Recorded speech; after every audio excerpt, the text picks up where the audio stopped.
ये जो तुम्हारे देश की स्थिति है, एक ऐसा आचरण जहां लोग शब्दों में आत्मा को पाकर भी कर्म में देह को पकड़े रहते हैं, ये बहुत रोचक, बहुत मानव समझने योग्य चीज है। लोग घंटों बैठकर यह कहते हैं कि आत्मा अमर है, मनुष्य निडर है, पर जब युद्ध की बात आती है, तलवार की आवाज पास आती है, तो उसी आत्मा शोधक का घूंघट झट से गिर जाता है और देह से प्रेम जगमगा उठता है। यह विरोधाभास नहीं, यह सरल सा सत्य है। ज्यादातर मान्यताएं अनुभव की नहीं, केवल बचने की तकनीक बन चुकी होती हैं। भय ही वह चोर है जिसने तुम्हारी असलियत से तुम्हें अलग कर दिया।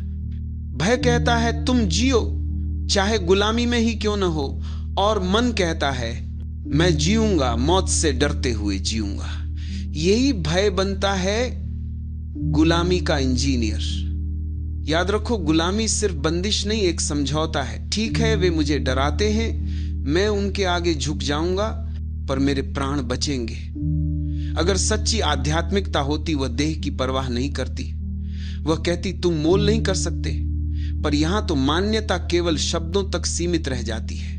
जो लोग कहते हैं हम आत्मवादी हैं, वे अक्सर देहवादी जीवन जी रहे होते हैं। वह शास्त्रों की भाषा में लिखा तो गया है, आत्मा सर्वव्यापी है, पर व्यवहार में वही व्यक्ति सबसे पहले अपने शहर, अपने परिवार, अपने पेट की चिंता करता है। यह शर्म की बात नहीं, यह मनुष्य होने की बात है। पर अगर सच में आत्मा का अनुभव होता तो भय नाम की चीज का होना असंभव था, क्योंकि जो इंसान भीतर से मुक्त होता है वो बाहर के चिन्हों से क्यों डरेगा? वह खड़ा रहेगा और कहेगा आगे बढ़ो, लेकिन मुझे जकड़ नहीं सकते। तरीका क्या है? श्रुति ने, शास्त्रों ने एक बुद्धिमत्ता दिखाई। सीधे सीधे देह नहीं कहकर किसी अज्ञानी को थप्पड़ मारना फायदे की बात नहीं। अगर किसी को तुम सीधे कहोगे कि देह ही नहीं है, वो पल भर में रुक कर लेगा। उसका न कहने का भाव मजबूत हो जाएगा। इसलिए शास्त्र कहते हैं पहले हां का मूड पैदा करो, छोटी छोटी बातों में उसके साथ सहमति पैदा करो, उसे भरोसा दिलाओ कि तुम उसकी भाषा समझते हो। फिर जब भरोसा पैदा हो जाएगा तब तुम बड़ी बातें भी कह सकोगे। ये कोई चाल नहीं, ये एक मानव समझने की कला है, क्योंकि मन विरोध में पक्का हो जाता है। हां से शुरू होकर भीतर की दीवारें ढहती हैं। यह डेल कार्नेगी की बातों में भी साफ दिखता है। अच्छे प्रभाव का विज्ञान बन गया है। पर ध्यान रखो, यह विज्ञान धर्म नहीं है, यह बिक्री का तरीका भी हो सकता है, और मित्रता का भी। समस्या तब आती है जब हां बनाना केवल चालबाजी बन जाए। तब वही यांत्रिक हां तुम्हें और दूसरों को झूठे संबंधों में बांध देगा। असली काम तो यह है कि हां की उस ऊर्जा से भीतर की चेतना को जागृत करना, न कि केवल बाहरी सहमति पक्की करना। सोचो, 4 छोटी छोटी हांों के बाद आदमी 5वीं में भी हां भर देता है, पर क्या वो हां सचमुच से आएगी? अगर वो हां जागरूकता से आए तो वो मुक्ति की राह खोल सकती है, पर अगर सिर्फ आदत या डर से आए तो वो और भी गहरे बंधन बना देगी। यही जीवन की नोक धीमी और परिष्कृत समझ मांगती है कि कब सहमति विकास के लिए है और कब सहमति केवल आत्मरक्षा का आवरण है। इस देश की कहानी, इस समाज की कहानी यही है। शब्दों में अमरता, कर्मों में भय, और भय का मूल कारण अज्ञान है। जब व्यक्ति नहीं जानता कि कौन है तो वह पहले बचने की प्रवृत्ति अपनाता है। बचना और विद्रोह दोनों ही चुनाव हैं। एक से तुम गुलाम बन जाते हो, दूसरे से तुम स्वतंत्र। पर स्वतंत्रता कोई नारा नहीं, यह अनुभव है। अनुभव तभी संभव है जब तुम भय को देखकर हंस सको, उसे असली समझ सको और फिर भी कदम आगे बढ़ाओ। अंत में जीवन कहता है कि सत्य कोई तर्क नहीं है, वह एक अनुभव है। तुम कितनी भी किताबें पढ़ लो, कितने भी सिद्धांत गढ़ लो, असली बदलाव तब आएगा जब डर उतरकर आत्मा के सामने असहाय दिखेगा।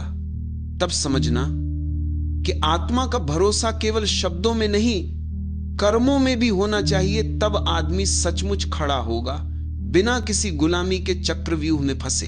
तो तुम अपना काम करो, पहले अपने भय का सामना करो, फिर शब्दों को अनुभव में बदलो, और जब तुम ये कर लोगे तब देखना पूरा देश बदल जाएगा। न किसी और के हाथों गुलाम बनेगा, न अपनी ही देह के भय में घबराएगा।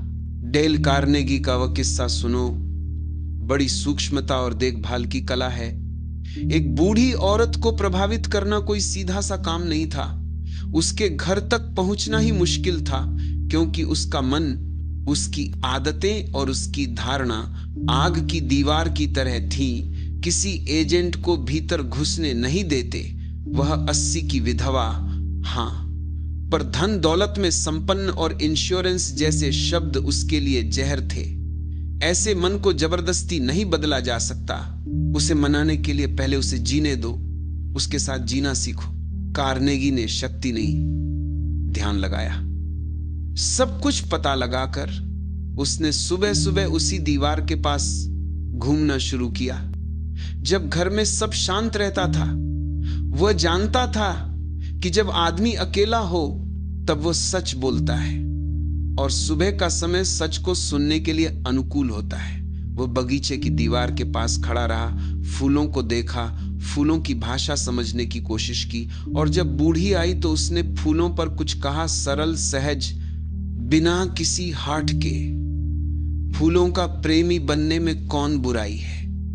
फूलों से बात करना किसी को अपमानित नहीं करता। वह रास्ता था एक छोटा सा पुल।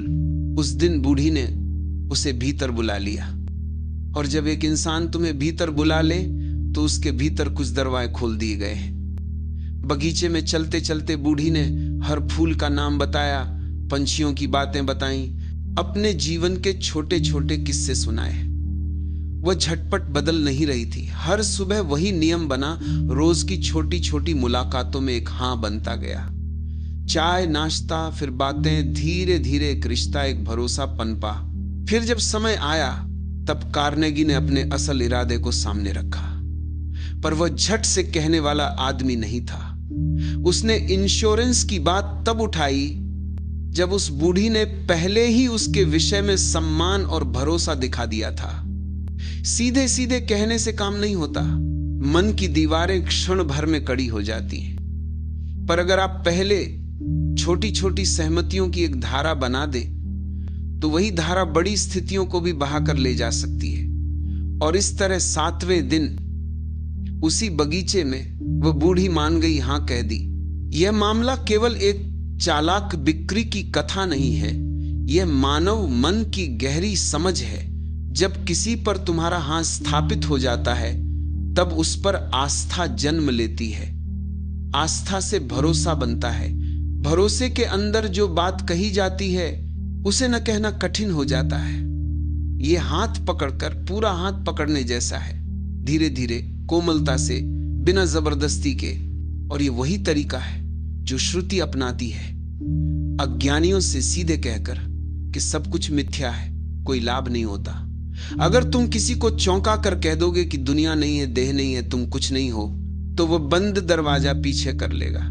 इसलिए श्रुति समझदारी दिखाती है। पहले उस जगह से शुरुआत करो जहां अज्ञानियों की रीढ़ सीधी हो सके। कहो कि देह है, संसार है, हां सब है।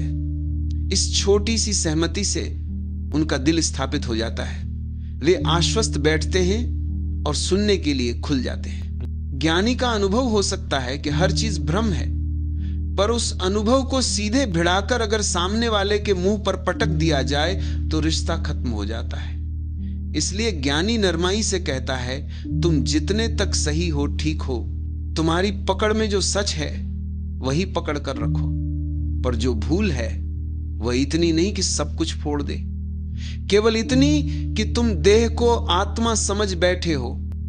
इतनी छोटी सी गलती, और वह छोटी सी गलती जीवन भर का भ्रम बन जाती है। यह पूरा काम कौशल का है, करुणा का है, और समझ का भी। छोटी छोटी हाओं का संचय बड़ा परिवर्तन कर देता है। लेकिन ध्यान रहे, हां अगर केवल नाटक हो तो वह भी बंधन बनेगा। असली हां वह है जो भीतर से आता है, जो छोटे छोटे अनुभवों से जागता है, न कि वो हां जो केवल आदत या छल से भरा हो। देखो, यही जीवन की नीति है। अगर तुम किसी के मन की दीवार पर सीधे सीधे चोट कर दोगे तो वो और मजबूत हो जाएगी, पर अगर धीरे धीरे उसकी आत्मा की सरहदों को जानोगे, उसके साथ बैठो, उसके फूलों को पसंद करो, तब वह खुद दरवाजे खोल देगी। और जब दरवाजा खुला रहेगा तब वही बड़ी बातें भी कही जा सकती हैं, बिना किसी दंड के, बिना किसी धमकी के। यही श्रुति का रहस्य है, यही मन को जीतने की कला है। पहले हां फिर गहराई। जब अज्ञानी भीतर से हां का भाव महसूस करने लगता है तब एक अजीब सा खेल शुरू हो जाता है।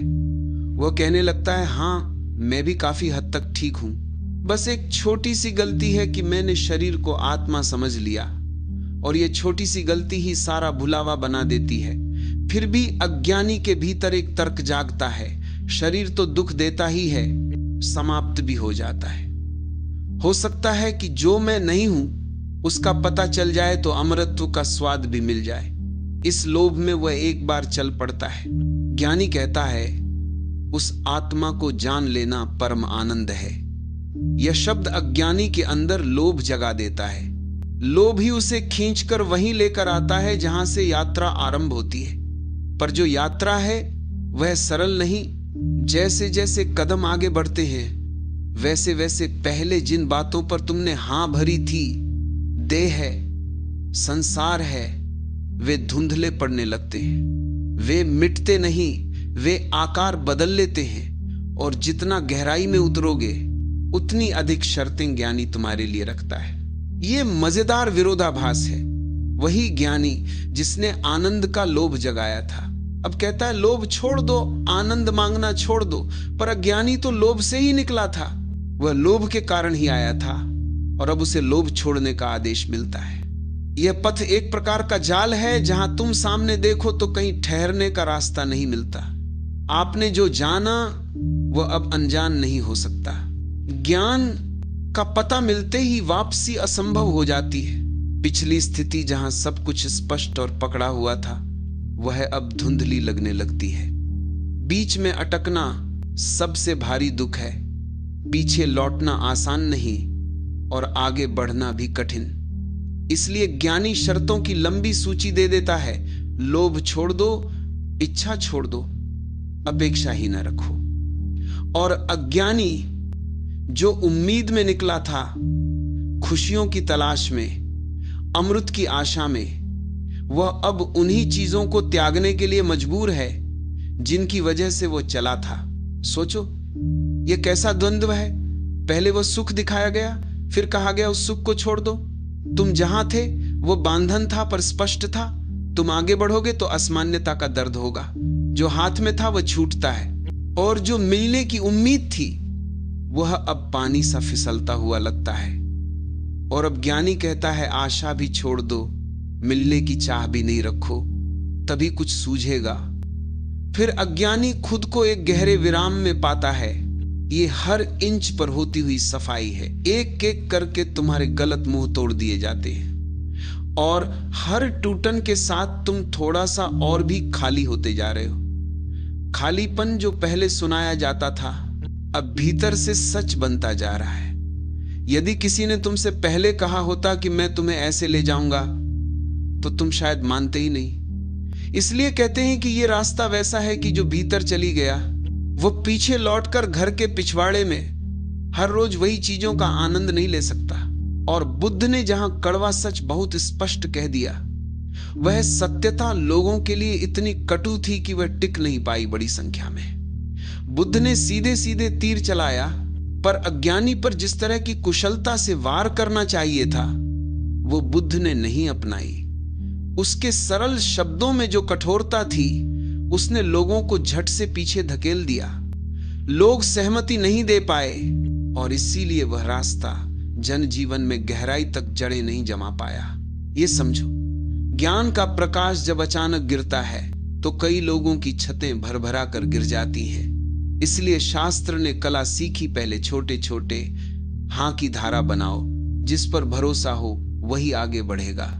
पर जो भी मार्ग हो, एक बात निश्चित है, एक बार जब तुमने कुछ जाना उसे अनदेखा कर वापस नहीं आ सकते। यही मुक्ति का टिकाऊ और कठोर नियम है। चलो, अंत में याद रखो, ये कोई डरावनी कहानी नहीं, न कोई पैगाम कि सब कुछ त्याग दो, रो दुखी हो जाओ।